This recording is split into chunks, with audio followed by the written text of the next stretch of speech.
ఇటీవల వైద్య విద్యా కోర్సుల ప్రవేశ పరీక్ష నీట్ ప్రశ్నపత్రాల లీకేజీ అవకతవకల వ్యవహారం దేశవ్యాప్తంగా తీవ్ర దుమారం రేపిన విషయం తెలిసిందే. లక్షలాది మంది విద్యార్థులు తల్లిదండ్రుల నుంచి వ్యక్తమైన ఆందోళనల నేపథ్యంలో కేంద్ర ప్రభుత్వం పరీక్షల నిర్వహణ విధానంలో కీలక మార్పులు చేయాలని నిర్ణయించింది. భవిష్యత్తులో ఇలాంటి ప్రశ్నపత్రాల లీకేజీలకు తావు లేకుండా ఉండేలా పరీక్షా విధానాన్ని పూర్తి స్థాయిలో మార్చేందుకు నేషనల్ టెస్టింగ్ ఏజెన్సీ కేంద్ర ప్రభుత్వ వర్గాలు కసరత్తు ప్రారంభించాయి.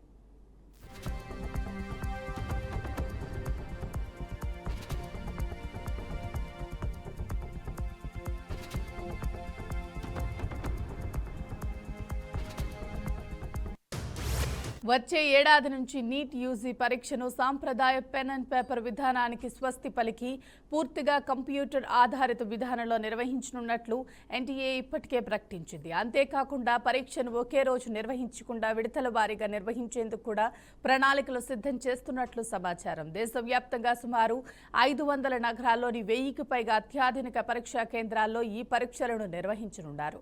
ఒకే రోజు కాకుండా దాదాపు 5 నుంచి 6 రోజుల పాటు విడతల వారీగా పరీక్షలు నిర్వహించేలా ఏర్పాట్లు చేస్తున్నారు. ప్రతిరోజు దాదాపు 5 లక్షల మంది విద్యార్థులు డిజిటల్ విధానంలో పరీక్ష రాసేలా అవసరమైన మౌలిక సదుపాయాలను సిద్ధం చేస్తున్నారు.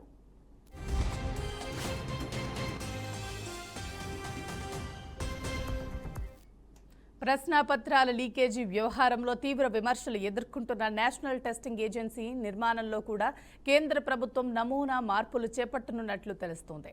సంస్థలోని ఉన్నతాధికారుల స్థాయిలో మార్పులతో పాటు అంతర్గత భద్రతా లోపాలను సరిదిద్దేందుకు ఉన్నత స్థాయి ప్రక్షాళన చర్యలు చేపట్టనున్నారు. ఈ పరిపాలన సాంకేతిక సంస్కరణలన్నింటినీ రానున్న అక్టోబర్ నాటికి పూర్తి చేయాలని కేంద్ర ప్రభుత్వం లక్ష్యంగా పెట్టుకుంది.